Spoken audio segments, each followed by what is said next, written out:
चलिए आप मुझे एक बात बताइए, आप कौन सी बात पे यकीन करेंगी जिसपे मोदी जी ने 2014 में कहा था कि जिस देश का रुपया गिरता है उस देश का प्रधानमंत्री गिरा हुआ होता है।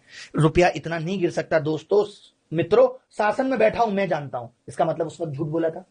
आपसे पूछ रहा हूं मैं, अगर रुपया गिरना सही है, जस्टिफाई है, तो उस वक्त झूठ बोला सिर्फ चुनाव जीतने के लिए कि हम जीत जाएंगे तो हम झूठ बोल देते हैं कि रुपया गलत तरीके से गिर रहा है। उस वक्त उन्होंने बोला कि विदेश में काला धन है, हम देश में काला धन लेके आएंगे, पेट्रोल बहुत सस्ता हो जाएगा।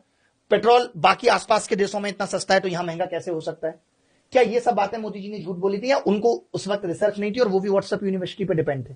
हो सकता है सर, उनके सलाहकार अच्छे नहीं रहे होंगे। सलाहकार अच्छे नहीं रहे होंगे, सलाहकार तुम्हारे अच्छे नहीं है, तुम देश को बर्बाद कर दोगे। 15 साल से तुम सीएम हो, सलाहकार तुम्हारे अच्छे नहीं है। वाह, तो अब मैं कैसे मान लूं कि अब सलाहकार अच्छे हैं? सर 150 करोड़, अब कैसे मान लिया सलाहकार अच्छे हैं? 150 करोड़ की आबादी है इस देश में, 150 करोड़ की, सबसे ज्यादा मतलब पॉपुलेशन में हमने सबको पीछे पछाड़ दिया है। कौन बनाएगा नीति पॉपुलेशन रोकने की? कौन बनाएगा? किसकी जिम्मेदारी की जा रही है ना, कोशिश की जा रही है ना, यूसीसी लाने की कोशिश की जा रही है, सब कुछ कर रहे हैं डेमोग्राफिक बैलेंस करने के लिए। पीआईएल सब फाइल किए हैं अश्विनी उपाध्याय जी ने, लेकिन उस चीज में थोड़ा टाइम लगेगा ना, क्योंकि देश में अश्विनी उपाध्याय जी के पीआईएल फाइनल करने से देश थोड़ी बदलेगा। अश्विनी उपाध्याय के सरकार के आदमी, अब सरकार की कोशिश है, मुझे बताइए। अश्विनी उपाध्याय तो दिन भर में 10 मुद्दे अच्छे बताते हैं, सरकार सुन कितनी रही है वो बताइए। सरकार किस पे काम कर रही है? सर कोशिश तो कर रही है ना, आप देखो। आपने सरकार की कोशिश में अश्विनी उपाध्याय का नाम ले दिया, बताइए। इंफ्रास्ट्रक्चर की बात करते हैं हम, इंफ्रास्ट्रक्चर में आपने देखा इंफ्रास्ट्रक्चर कि यहाँ पे हाई राइज टावर बना दे रहे हैं नोएडा में, और जब 14वीं फ्लोर में आग लग रही है तो इनकी बुलडोज फायर ब्रिगेड मशीन वहां तक पानी नहीं फेंक। Who is responsible for that?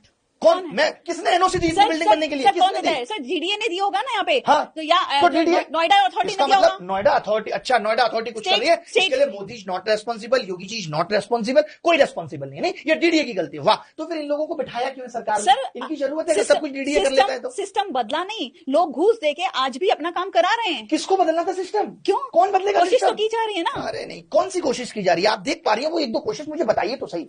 मैंने तो यहाँ पे सीएम प्रॉपर्टी खरीद ले रहा है क्योंकि उसको पता है कि यहाँ से रोड निकलेगी, ये कोशिश की जा रही है। नहीं, दिल्ली में 10 लाख की मशीन 33 लाख में खरीदी जा रही है, ये कोशिश की जा रही है। और आपको बता देता हूं, अभी कुछ दिन पहले कुछ आईएएस ने 16 करोड़ की जमीन को 3200 करोड़ की बना दिया, ये कोशिश की जा रही है। एक भी बयान आप दिखा सकते हैं किसी बड़े नेता का? मंदिर में भगवान श्री राम के मंदिर का चढ़ावा में 200 करोड़ का घोटाला हो जा रहा है, ये कोशिश की जा रही है। इस बात पे तो मैं भी, इस बात से तो मुझे भी आहत पहुंची है। इतनी बार तो गजनी और औरंगजेब ने नहीं लूटा जितनी बार एक बार हमें हमारे लोगों ने लूट लिया। नहीं, लेकिन आपको इसे तकलीफ हुई? आपने कहा कोई बात नहीं, मेरा देश फिर भी बहुत आगे जा रहा है। सर हमने तो राम मंदिर पे तो हम स्टैंड ले चुके हैं कि राम मंदिर में जो हुआ वो गलत है। हाँ गलत है। देखिए गलत खाली कहते हैं, आस्था के लिए सबसे बड़ी चोट